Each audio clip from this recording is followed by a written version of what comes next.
Hello, everybody, and welcome to the CT Sports Talent Show. My name is Christopher Saunders, and I'm pleased to have on the second year defensive line and strength and conditioning coach for the Wesleyan Cardinals, a part of the NESCAC, Quentin Jones. Coach, I appreciate you coming on.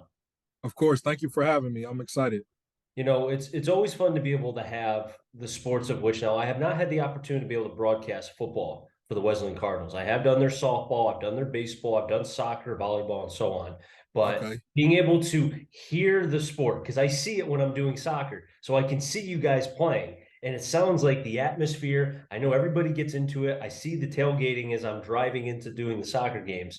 But you know, before we get into you really quick, just kind of talk to me about that atmosphere because it from afar, it sounds like something that I need to get there as soon as possible. Yeah, we got to get you out. We got to get you out of game. Hopefully, we get you on the sideline or up in the booth. But honestly, coming in, I'm a Midwest guy, so I hear about it and everything. And it's like, well, we play right in the middle of campus. But when I'm here, when I come on my visit, they take me to the middle of campus. Like, this is our game field. And I look at it, people were on there playing frisbee, walking the dogs. I'm like, this is not a field. Like, I couldn't picture it. So they showed me a video. I'm like, man, how do y'all turn this into that? So I think our first game of the year was against Bates, and like that's my first time seeing the setup and everything, and it's totally different. Like this is one of the best atmospheres in the country at this level by far. And like they tell you about it, and it's like, okay, I'm telling recruits this, but like let me see it first. And I had a chance to see it, and like just from the tailgating standpoint, everybody comes out. The games are free too, and it's right in the middle. So you got people coming from the Union, students walking through campus, all the parents out tailgating 3 hours before the game. And like it was a little different than where I came from a fan standpoint and tailgating standpoint. We didn't really have that. So when I seen that, I was like, this is amazing. All the parents feed us after the games, the coaches and the players, and like they hang out after the game, even at away games. That's what shocked me because it's like, okay, we get done with a game, most places 30, 40 minutes, hey, on the bus, let's go back to campus, Mhm. especially after a loss. And so literally we're there 2 hours, the parents cooking for us on the road, whether we're at Middlebury in Vermont or at Williams in Massachusetts, like they kind of all chip in. So it's like a real nice family environment and a great place to really catch a game on Saturday. You know, I really want to talk about, and you and I were going back and forth as far as the journey of you, how you got to Wesleyan, because I think your lane, your avenue, right, is very unique. And I think one that while every coach has their kind of story, yours Yeah. is pretty cool in a way that I think would be better explained. Although I think you learned some new words along the line, and I'm talking about in other countries. You know where I'm going with this. Coach, Yes, talk sir. about it because it's extremely unique, and I love to hear about it. Yes, sir. So I think my first year of coaching was like college. I coached high school for a couple of years back home in Ohio. And I got into coaching in like 2015, 2016 at the college level. And it's weird because, like, you always feel like you hear like you're a coach on the field and all of that. So I Mhm. always felt like I did it my whole life through college and everything. So I got my first opportunity at Limestone College in South Carolina. Then from there, I've been at Western New Mexico University. And then I got an opportunity to coach at Brown in the Ivy League, which ended up setting me up for this Wesleyan job now, just Mhm. because mutual coaches and everything. So when I left Brown, I got an opportunity to be a head coach at like 24, 23, 24, head coach and defensive coordinator abroad in the Prague Lions in the Czech Republic, 15-hour flight right in Europe. And like to be that young at that time coming out the Ivy League in my head, I'm like a stay Ivy League. What's next? Like you trying to figure it out. We had a good year. End up having a runner up for Player of the Year defensively. Dewey Jarvis ended up leading the conference in sacks. Went to the Senior Bowl as well. It was the first player in Brown history to get invited to the Senior Bowl. Got picked up by the Falcons. Like great kid. We had a couple of D linemen. Michael Hoyt won a Super Bowl with the Rams. So we had three guys make it to the league from there. Daryl Banfield got on with the Bears and then played in the XFL. So we had a really good group. And so going overseas, it's like I know I can coach. I feel like I'm good at it. But now it's like I'm in a foreign country, coaching a sport that's kind of foreign as well. And then not knowing what you're walking into. I'm not knowing if I got 40 players or if I got 20 players. I'm not knowing if they ever seen somebody that looked like me. I don't even know if they know English. So like I said, I caught the flight over there Mhm. and 15-hour flight, longest flight of my life. And then I'm going over there. We land in Germany. Then we take a flight, connecting flight to Prague. I get picked up by the general manager, and then I get picked up by a player. Get in on the wrong side of the car, so they drive on the opposite sides of the street. And you know how you like try to watch movies and stuff, like just trying to get ready for where you're going. And I think the first movie I seen that was in Prague was like Taken, and I was like, "Yep, that's a terrible movie to watch when I first check it out." So my first day, I get off the plane, stop at McDonald's. They serve beer at McDonald's. And I'm like, beer is cheaper than water over there. I'm like, I'm in a whole different place. From there, we go straight to the Olympic training facility outside of Prague and we start practice. They're like, hey, this the team. I don't say hi. We don't do a meeting. Fresh out on the field. And that's when it just, the natural, hey, huddle up. Nice to meet you. Let's get a stretch. Everybody on the line. And I'm like, I don't even know if they understand what I said, but they all went to the line. So let's get it. And like, just, you really just thrown in the fire. It was me and two other coaches. And like, I ran the defense. And of course, you still kind of run the offense as well.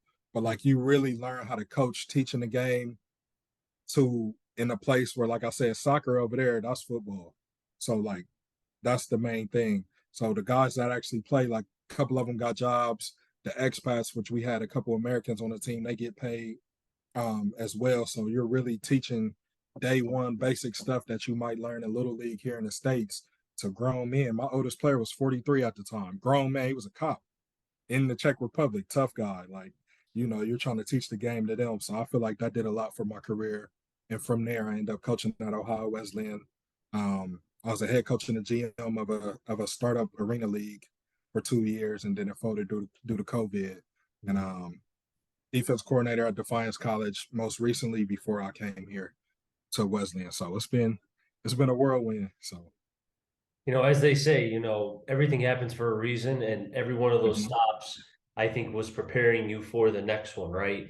And I most think, definitely. I think the biggest thing, coach, and you mentioned a lot of the players on the D line that had opportunities, or if not longer, either with the NFL, with the XFL, and so on. Do you think seeing their success and how long and be like, what, these guys can play at the next level, did that kind of give you the confidence, like, hey, what I'm doing? Because sometimes when you're coaching players, not to say Mhm. that they don't get to the next level, it's a a shame on you or even the players. Only 1%, less than that, make it to the pros, regardless of the sport, right? Correct. Do you think, coach, that seeing that success and what they were doing at the next level, even in the XFL, kind of gave you that confidence, like, hey, what I'm doing is right. I'm preparing these young men for an opportunity. Does that make sense?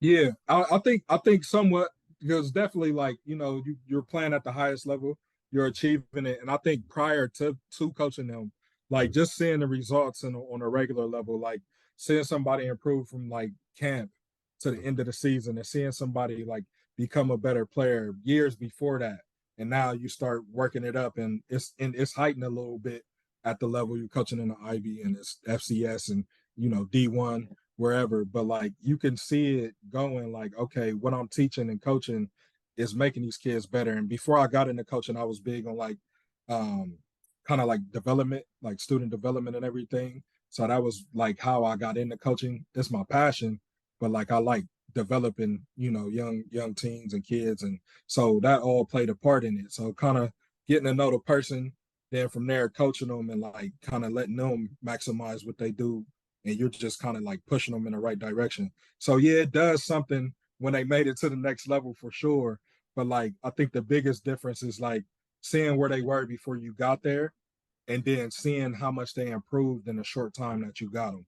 So like even this past year, we had Nick Helbig, who was first team all conference for 2 years before I got here. He was already player of the year in the NESCAT before I got here. And then when I got with him, he made a jump even from how great he was. So he doubled, like I want to say double the sacks, but I think he had 5 sacks last year and was defense player of the year. He had 8.5 this year. He led the country in forced fumbles this year. He had 2 forced fumbles the year before. Now you got 6 this year. So like that improvement, being able to build on what they already have, because I'm not doing nothing special. I'm just helping a little bit. But those guys got the talent, and more times than not, it's the mental part that they need. So yeah, you see those guys go on and you feel like you might have played a part in it, but more than anything, you're just happy for them and their family. Because a lot of the guys that end up making it, it's not necessarily the guys that everybody else thought. would make it, if that makes like, you got the guys that's been kind of heralded and it's like he's gonna go play. But like even to have three guys from that Brown group end up going to the next level, I don't think nobody would have thought that. And even like I said, going back to Hellbig, nobody thought, he could play at a higher level. I said from the beginning he was the best D lineman in the country. And like I heard all this stuff before I took the job, and he's a great player and boom, boom, boom. But like it's like, okay, let me see it. Like, of course you're saying this.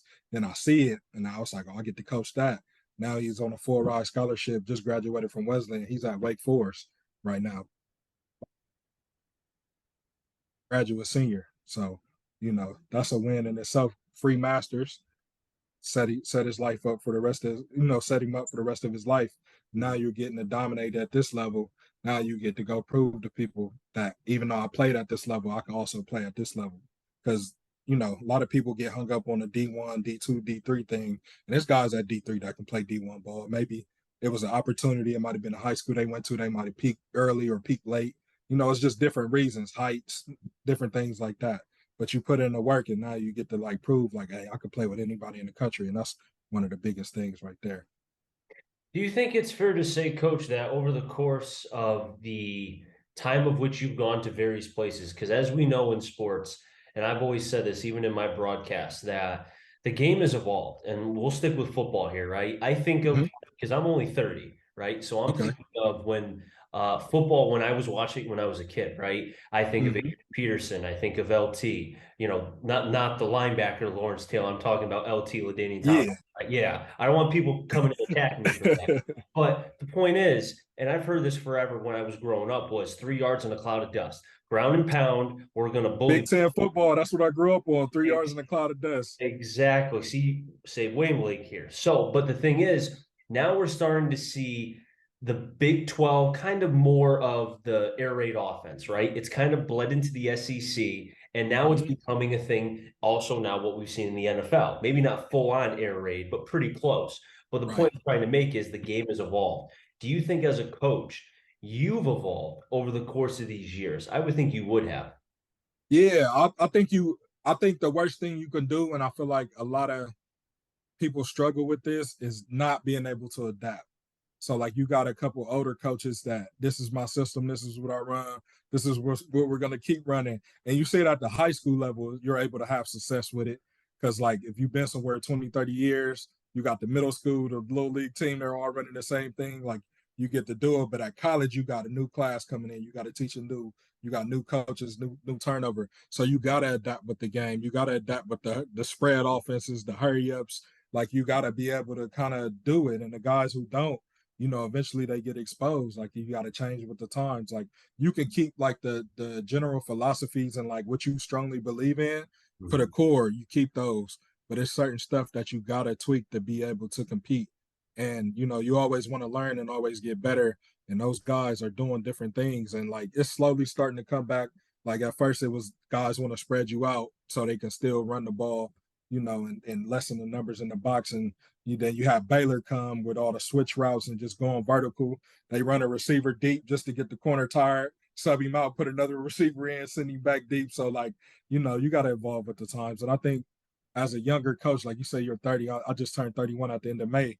Like being able to adapt and like, I think our age group is good at it because we came up in a society where we had to adapt. We got Facebook and all the social media stuff and all the fast paced stuff, the computers and everything. So I feel like our whole childhood and kind of like going into adulthood, like we had to change with the time. So I feel like we're more apt to doing it than somebody that, like I said, that's probably been in the game 30 or 40 years and like, nah, this is how we want it. This is how football should be. And like, part of it is true for sure, but just to be able to kind of change your mindset and not have a an Mhm. ego about it, I feel like is a huge thing. Coach, when you're sitting and watching football games, because who's your football team? Who's your favorite team? Yeah, I grew up a Detroit Lions fan, unfortunately. Okay, I apologize, but hey, heck of a year in the second half last year. Hey, Great second half. small victories. We'll take it. They beat Aaron Rodgers when it didn't matter. We won and still didn't make the playoffs. But like I said, I grew up a Detroit fan, and at a certain age, you just start rooting for good football. But yeah, I think that's awesome. By the way, you beat them at their place. That was epic. yes. Get them out of the playoffs. Good enough. That's a playoff win right there. But The most reason why I definitely. bring that up is because I'm a Cowboys fan, and Okay, when I was watching, so I didn't watch a lot of Penn State football. I'm more of an SEC guy. I'm a Gamecocks fan. I'll admit it, especially since I nice. live in Connecticut. They had But a good run at a certain point. I like it. they were. Now it's been kind of iffy, but they killed Tennessee. Shocking, but that's neither here nor there. So when Dallas drafted Micah Parsons, where they drafted him, my first thought was, why are we drafting a guy? Because at the time, he wasn't Micah Parsons now. He wasn't the No. bull rusher. He wasn't the Mm-hmm. dude that was attacking the quarterback. Penn State had him kind of in that like hybrid, more so linebacker position, dropping back. And I Mm-hmm. said, why are we taking a linebacker who can't cover? Well, little did I know, and this shows how much I know. Dan Quinn had something in his mind like, why have him cover when I can have him rush? And he has that unique ability, right? So Mm-hmm. you're watching these games. Do you ever kind of think about like, okay, I see how the game is evolving. Not to say that there's a Micah Parsons out there because that's high praise, but when you're looking at talent, right? Is there a possibility of like, hey, I can look for the next Micah Parsons or that ability because the game is evolving so much, right? You know, the Bill Belichick. What? Don't tell me what he can't do. Tell me what he can do. Yeah, I totally agree with that. I don't want to say it's a necessarily a Michael Parsons, but I think it's guys out there that can have that same impact, and some do. Like Judon for the Patriots, Judon has that effect. He's one of the top edge rushers, D2 guy out of Grand Valley. He's made a career out of it, and like he's always in the backfield, always getting pressures.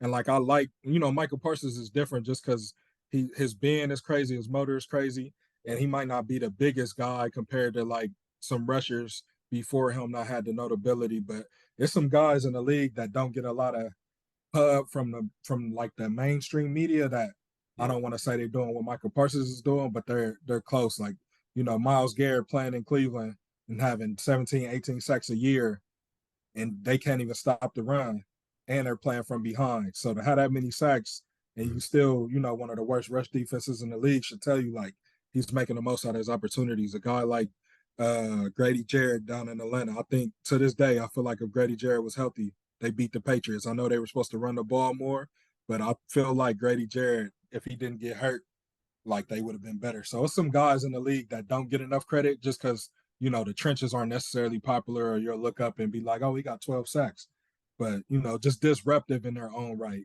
But yeah, having a piece like that, and the game is won in the trenches, as sexy as it look, and Yeah. as much as Patrick Mahomes is throwing the ball and everything, like you see why those guys are paying their tackles what they're paying them, and Yeah. like surrounding those guys and then trying to figure it out at receiver. Because Yeah. when probably week 1 through 8, it's flashy and everything, but when it starts getting cold, when it starts becoming playoff time, like you can see the difference when somebody can't pass protect or somebody can rush the passer. Like that, it's always going to come down to the trenches when it matters. So I agree with you 100%. I know the quarterbacks get all the love, but I've always been a big proponent of, even though I could never play football, I'm a big, big proponent when I broadcast games. It's one at the trenches, the D lines and the O lines, right? You think about most Kansas definitely. City. Kansas City lost the chance to be able to win the Super Bowl, right? And who they lose to, they lost to Tampa.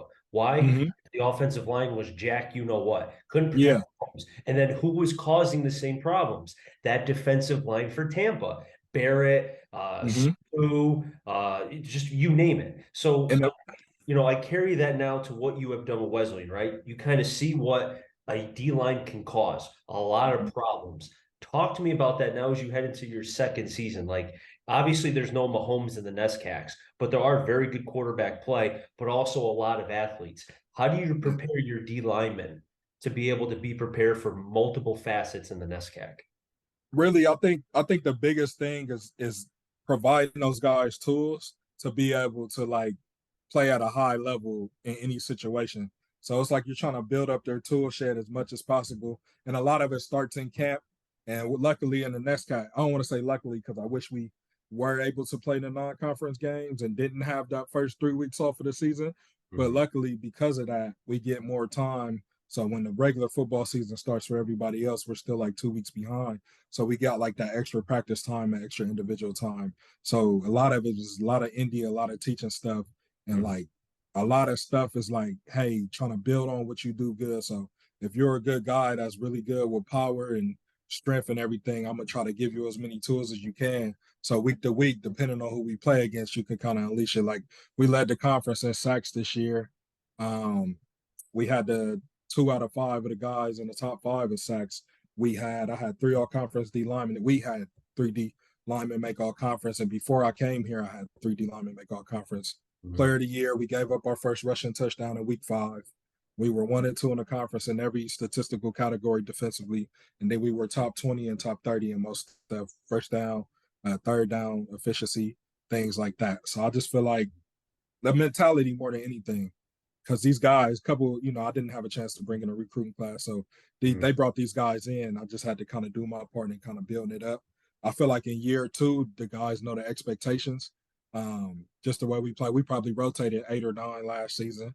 Um, Guys probably played that didn't think they would play, and I think going forward, the guys kind of see like we lost 2 starters, penciled in starters. One of them got hurt game 2 versus Middlebury, doesn't play the rest of the season at D tackle. Then our Mhm. starting defensive end got hurt week 1, played 3.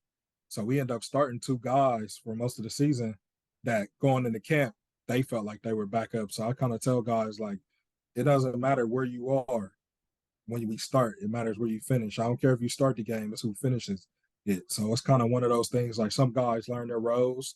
Like if you're a good pass rusher, but you can't stop the run, it gets starting long, that's when you need to be ready to go. Maybe I can't have you in 1st and 10, 2nd and 8, just to start the game, but like you can carve out a role. And I feel like more than anything, I feel like I'm really good at being able to see what guys can do and how it can help us. Um, in real time, because the season goes by fast, and I know what he can do, and maybe he red shirts or he gets stronger and he might help us down the road. But it's like, hey, you might get your number called in 2 weeks. You just got to be ready. So I feel like in year 2, it's just the guys kind of knowing me more, kind of understanding the conference more. And Mhm. these NESCAC guys, a lot of these head coaches been here for 20, 30 years, maybe 15 years. So even though things change, a lot of stuff stays the same. So you kind of know what Middlebury likes to do and different places like to do. So it's kind of like, okay, now you got to read for it. So you kind of pick up tendencies a little more. Coach, this has been awesome to be able to talk with you. Before I let you go, I got to ask because you were talking about, and I think it's awesome, what was accomplished last year, right? But as I know, any coach says that was last year. This is Yeah. this year. So, kind of, if you can, without giving up too much, right? Mm-hmm. Talk about kind of how are you going to keep these young men? Because I'm sure they're motivated, but every once in a while, it's like, hey, we were pretty good last year. Maybe, we can carry Yeah. over. We got guys coming back. How are you going to keep them hungry? How are you going to keep that fire burning as bright as possible? I think the biggest thing, um, we went 6-3 last year. I feel like we should have had a chance to compete for the championship. So we lost a lot of seniors. So I think they know what that feels like to have expectations and not fulfill it. And I think with the D line group, for as good as we were, a lot of people looked at our Micah Parsons, as the guy and why we had so much success. And I feel like a lot of people don't realize like it was a whole unit.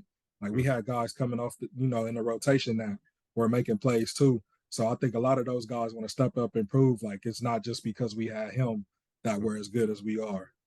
So I think the standard is there. I think the hunger is there because nobody has a spot.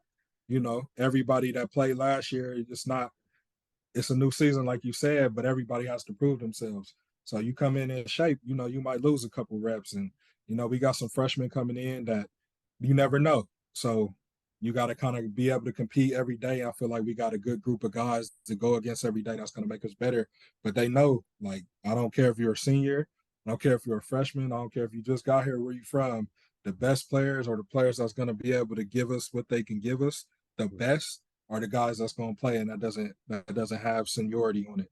So I think that's the thing that drives them. But we got a couple guys with high expectations, so we hopefully, they just stay healthy and kind of keep their mental right, and we just go out there and have fun. That's the biggest thing. I think a lot of people it turned into a job at a certain point. I think a lot of guys they kind of lose track of like why they started playing. Like it's still fun out here. It's a grind and everything. But those game days when the fans are cheering and like it's us stepping on the field, and I always say best OTF. We're the best on the field wherever we go. I feel like I'm the best D line coach in the country. I feel like we got the best D line in the country, and every time we step on the field, we're gonna show that. So those guys know what we do. We feel like everybody's coming to the game to watch us, so we got to put on the show. So and it's won with us. The game is won in the trenches. So if we lose, I don't care if we lose by 3, 3-0, 28-0. If we lose on the last minute field goal, we lost because D-line didn't do their job. And I feel like it's a lot of pressure for those guys, but it's got to be like that. And I feel like if anybody's going to take on accountability, I'd rather us do it than have the quarterback feeling like that. So, Coach, I really appreciate you coming on. This was awesome. Hopefully, we can do this again maybe before the season starts. anytime, anytime.